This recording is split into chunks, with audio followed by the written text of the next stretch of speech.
નમસ્કાર ખેડૂત મિત્રો, હું છું હિંસુ નેમિસ. કલિમલ એગ્રોમાં આપનું સ્વાગત છે.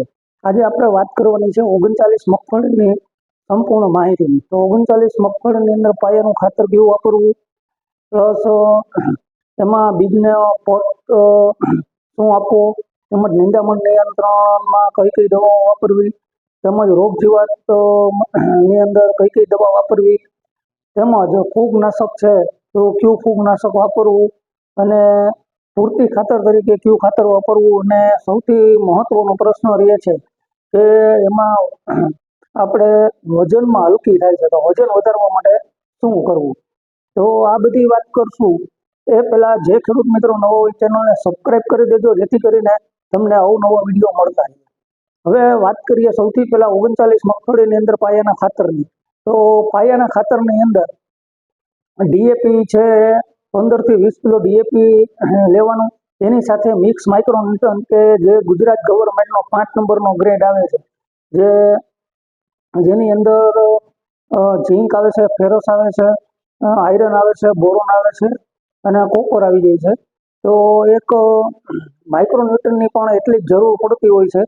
એ આપણી જમીનની અંદર માઇક્રોન્યુટ્રન ઘણા ટાઈમથી આપણે નાખતા નથી, કે જેને લીધે આપણે જમીનના છોડનો વિકાસ જોઈએ એટલો થતો નથી. જો માઇક્રોન્યુટ્રન નાખશું તો છોડનો વિકાસ પણ ખૂબ સારો થશે અને એક સૂક્ષ્મ તત્વો પણ મળી રહેશે.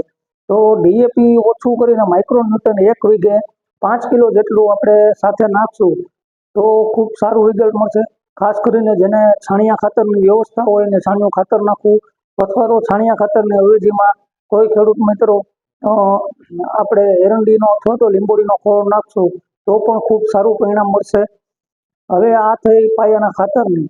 અને સાથે સાથે જો કોઈને એટલી બધી વૃદ્ધિ ના થતી હોય ને નિમોટેડનો પ્રશ્ન રહેતો હોય તો એ માઇકોરાઇઝા સાથે નાખશે તો મૂળના વિકાસમાં ખૂબ સારું પરિણામ મળશે. માઇકોરાઇઝાનું પ્રમાણ 1 વીઘે 2 કિલો જે ગ્રેન્યુલમાં આવે છે એ નાખવો તો ખૂબ સારું પરિણામ મળશે. જે પાછળથી પણ તમે 20-25 દિવસની મગફળી થાય ત્યારે પણ માઇકોરાઇઝા આપી શકો છો.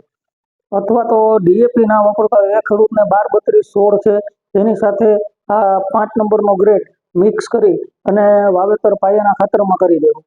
હવે વાત થઈ બિયારણના દરની. તો બિયારણનો દર છે 39 મગફળીનો દાણો છે ખૂબ મોટો આવે છે, 20 કરતાં મોટી સાઈઝનો આવે છે, ઘાટો લાલ કલરનો આવે છે. મોટો દાણાનો હોવાને લીધે એ બિયારણનો દર પણ વધારે રાખવો પડે છે. બિયારણનો દર 30 થી 35 કિલો જેટલો જોઈએ છે. અને જારીની વાત કરીએ તો 16ની જારીએ કે 18ની જારીએ વાવશું. જેમ આપણે ટૂંકી મુદતની મગફળી 37 વાવીએ છીએ એ જ રીતે આપણે વાવવાની છે, કારણ કે આ ટૂંકા ટાઈમની મગફળી છે અને અર્ધવેલીની જાતમાં આવે છે. હવે વાત કરીએ કે વાવેતર બિયારણના પોટની. તો બિયારણના પોટની અંદર થાઇમેથોગ્રામ 30% FS એટલે કે રેનો નામથી આપણે યુપીએલનું રેનો આવે છે એ રેનો નામથી ઓળખીએ છીએ. જેનું પ્રમાણ છે 1 કિલો બીજની અંદર 5 ml નું પ્રમાણ રાખી એટલે કે 20 કિલોએ 100 ml એનો પોટ આપવો બિયારણને.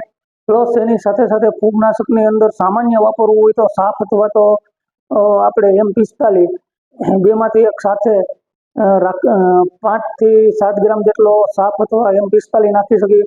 જો ફૂગનાશકની અંદર ખૂબ સારું વાપરવું હોય તો વિટાવેક્સ છે, જે 1 કિલોએ 2 ગ્રામ વિટાવેક્સનું પ્રમાણ છે એ સાથે પોટમાં આપશું તો ખૂબ સારું રિઝલ્ટ મળશે. ને વિટાવેક્સ નો પોટ આપે લઈ છે એની અંદર ઉગાવો પણ ખૂબ સારો આવશે. હવે વાત કરીએ કે એ સિવાય થોડોક વધારે ખર્ચો કરવો હોય તો BSF કંપનીનું 60 આવે છે, જેનું પ્રમાણ પણ 2 ml નું છે 1 કિલો બીજે, તો એનું પણ ખૂબ સારું રિઝલ્ટ મળે છે.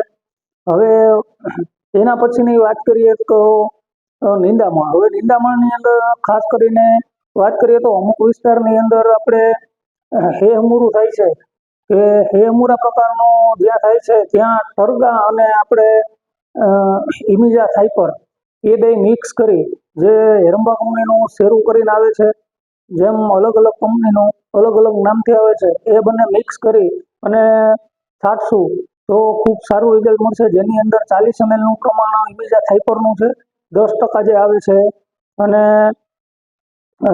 ટરગા છે એ 35 ml નાખી અને બેનું કોમ્બિનેશન કરીને છાંટશું તો પટ્ટી પાનવાળું અને ગોળ પાનવાળું બંનેમાં ખૂબ સારું રિઝલ્ટ મળશે. જોને હેહમુરુ છે જે અલગ અલગ વિસ્તારમાં અલગ અલગ નામથી ઓળખાય છે, જે આપણે ફોટોમાં આપેલું છે એ પ્રકારનું નિંદામણ જો વેલાવાળું હોય છે તો એની અંદર ઇમિડા સાયપરના રિઝલ્ટ એટલા મળતા નથી. તો એની અંદર અદામા કંપનીનો સકેટ આવે છે, જે પંપના પેકિંગથી જ આપણે આવે છે 10 ml, 10 પંપ અને 8 પંપ અને 20 પંપ, એ રીતે અલગ અલગ પેકિંગની અંદર મળી રહે છે. તો સકેટ તમે નાખશો તો એની અંદર ટરગાનો પણ ભાગ આવી જાય છે, તો એની સાથે ટરગા નાખવાની જરૂરિયાત રહેતી નથી. તો સકેટ વાપરવું, અને જેને હેહમુરુને એવું નથી કુબડો થાય છે તો એને આઈરિસની જરૂર પડે છે, તો આઈરિસ છે એ 15 લીટર પાણીની અંદર 40 ml નાખી અને છંટકાવ કરશો તો તમામ પ્રકારનું ખોળ જતું રહેશે. આ થઈ નિંદામણની વાત. હવે વાત કરીએ આપણે રોગ જીવાતની. તો રોગ જીવાતની અંદર ખાસ કરીને શરૂઆતમાં ટીકાનો રોગ આવે છે. જો આ જે 39 મગફળી છે એ ઓછી રોગ પ્રતિકારક જાત છે, એટલે શરૂઆતમાં વધારે વરસાદ પડી જશે તો એની અંદર ખાસ કરીને શરૂઆતનો ટીકાનો રોગ આવે છે. તો એમાં જો વધારે પડતો ટીકાનો રોગ આવ્યો હોય તો ખૂબ ઊંચું ફૂગનાશક એટલે કે એક્ઝોસ્ટ્રોબિન, ટેબુકોનાઝોલ અથવા તો એક્ઝોસ્ટ્રોબિન અને ડેફિકોનાઝોલ એવા ઊંચા મોલિક્યુલ પણ તમે વાપરી દો. સામાન્ય મોલિક્યુલની અંદર વાત કરીએ તો ટેબુકોનાઝોલ અને સલ્ફર જે આપણે સુમિટોમાનું સ્વાધીન કરીને આવે છે, એ સ્વાધીન આપણે 35 ગ્રામ પંપે 15 લીટર પાણીની અંદર નાખી અને જો છંટકાવ કરશું તો ખૂબ સારું શરૂઆતના ટીકા રોગમાં નિયંત્રણ થઈ શકશે. એના પછી બીજો ડોઝની વાત કરીએ તો બીજા ડોઝની અંદર ખાસ કરીને હવે આપણે જે એફએસનો પોટ આપ્યો છે એનું રિઝલ્ટ હવે લાંબો ટાઈમ રહી શકશે નહીં. 35 દિવસ પછી એની ક્ષમતા પૂરી થાય છે. એટલે જીવાતની અંદર વાત કરીએ તો પોપટી અને જો થીપ્સનો પણ એટેક ઘણીવાર આવે છે, અને ઈયળ, તો ઈયળની અંદર ખાસ કરીને વધારે પડતો એટેક હોય તો કોરાજોન છે એ 15 લીટર પાણીમાં 5 ml, એની સાથે ઇથિયોન સાયપર, એપ્રોફેનો સાયપર જે ઈંડા ફૂદા બંને પણ કંટ્રોલમાં કરે, અને એની સાથે ઇમિડા ફિપ્રોનિલ, જો થીપ્સ હોય તો ઇમિડા ફિપ્રોનિલ જે 15 લીટર પાણીની અંદર 5 થી 7 ગ્રામ પ્રમાણે નાખવું, અને એની સાથે ઈયળમાં કોરાજોન અથવા તો ઇમામોક્ટિન બેન્કોઝેટ જે 5% આવે છે એ નાખશું તો લીલી ઈયળમાં નિયંત્રણ ખૂબ સારું રહેશે. જો બધી પ્રકારની ઈયળ હોય તો ઇમામેક્ટિન 1.9 આવે છે, એના રિઝલ્ટ પણ ખૂબ સારા મળે છે, તો એ પણ તમે વાપરી શકો છો. અથવા તો પ્લેથોરા કરીને આવે છે, એ પણ વાપરી શકો છો. તો આ થયો બીજો ડોઝ. હવે ત્રીજા ડોઝની અંદર વાત કરીએ તો ખાસ કરીને ફ્લાવરિંગ સ્ટેજ જો આવી ગયો હોય છે, તો ફ્લાવરિંગ સ્ટેજની અંદર જો ખૂબ સારા સૂયા બેસશે મગફળીમાં તો ઉત્પાદન સારું મળશે. એટલે ફ્લાવરિંગની અંદર આપણે વાત કરીએ તો ફેન્ટેક પ્લસ છે, જે કોરોમંડલ કંપનીનો આવે છે, જેનું પ્રમાણ છે 15 લીટર પાણીમાં 12 થી 15 ml નું. તો એ નાખજો તો ખૂબ સારું ફ્લાવરિંગ આવશે, તો સારા સૂયા બેસશે તો ઉત્પાદન ખૂબ સારું મળશે. અને એના પછી આપણે પૂરતી ખાતર, જ્યારે સૂયા બેસી જાય પછી પૂરતી ખાતરની ખાસ જરૂર, કારણ કે આ મગફળીનું ઉત્પાદન જે સૌથી વધારેમાં વધારે ગણીએ તો 40 મણ જેટલું આવે છે, એટલે કે 2 ખાંડી 1 વીઘા 16 ગુઠાના વીઘાની અંદર આવે છે. તો એટલું ઉત્પાદન આવશે તો એને ખાસ ખોરાકની પણ જરૂર પડશે. ખોરાકની જરૂર પડશે તો આપણે પૂરતી ખાતર આપવું જોઈએ. પૂરતી ખાતરની અંદર વાત કરીએ તો કેલ્શિયમ નાઇટ્રેટ આવે છે, જે 1 વીઘે 5 થી 10 કિલો જેટલું પ્રમાણ રાખી અને કેલ્શિયમ નાઇટ્રેટ પૂરતી ખાતરમાં આપશું તો દાણા ભરાવામાં ખૂબ સારું કામ આપશે. અને જે મગફળી હલકી થવાનો પ્રશ્ન એ છે કે વજનમાં અમારે એટલી નથી થતી, ઉત્પાદન તો થાય છે પણ વજન નથી થતો, તો આ પૂરતી ખાતર આપશું તો ખૂબ સારું રિઝલ્ટ મળશે.